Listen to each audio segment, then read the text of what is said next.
বাংলাদেশে আমরা বিভাজনের রাজনীতি দেখতে চাই না। এই বাংলাদেশের মানুষ হিন্দু, বৌদ্ধ, মুসলমান, এই বাংলাদেশের মানুষ খ্রিস্টান, বিহারি, চাকমা, সাঁওতাল, আমরা কারো মধ্যে কোনো পার্থক্য করতে চাই না। ভাইরা আমার, বাংলাদেশ রাষ্ট্রটিকে নতুন করে গড়ার জন্য গত বছরের শহীদ মিনার থেকে ফ্যাসিবাদী ব্যবস্থার বিলোপের ঘোষণা দিয়েছিলেন আমাদের আহ্বায়ক। সেই ধারাকে সমুন্নত রাখতে জাতীয় নাগরিক পার্টি এনসিপি বাংলাদেশের রাষ্ট্র কাঠামোতে মৌলিক সংস্কারের কথা বলেছে। এই বাংলাদেশের রাষ্ট্র কাঠামোতে যারা ক্ষমতায় এসেছে তারা জনগণের কাছে জবাবদিহি করে নাই।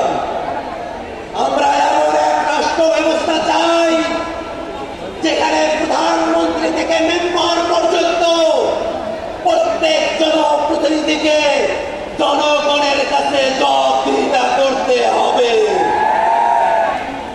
বাংলাদেশের মানুষেরা বিগত সময়ে ক্ষমতা হস্তান্তরের সময়কালে একদলীয় যে কর্তৃত্ব দেখেছে, যে ফ্যাসিবাদী আচরণ দেখেছে, প্রশাসনের যে দলীয়করণ দেখেছে, সামনের বাংলাদেশে আমরা তা চাই না।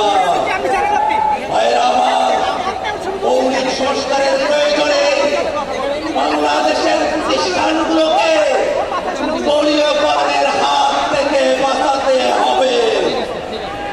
বাংলাদেশের বিচার বিভাগকে কোন দলের কর্তৃত্বের মধ্যে আমরা যেতে দেব না। বাংলাদেশের সচিবালয়ে যে নীতি নির্ধারণ করা হবে, সেই নীতি যেন জনস্বার্থের পক্ষে হয়, সেটা সত্যতার সঙ্গে জনগণের কাছে উপস্থাপন করতে হবে। ভাইরা আমার, মৌলিক সংস্কারের ভিত্তিতে জাতীয় ঐক্যমত্য কমিশনে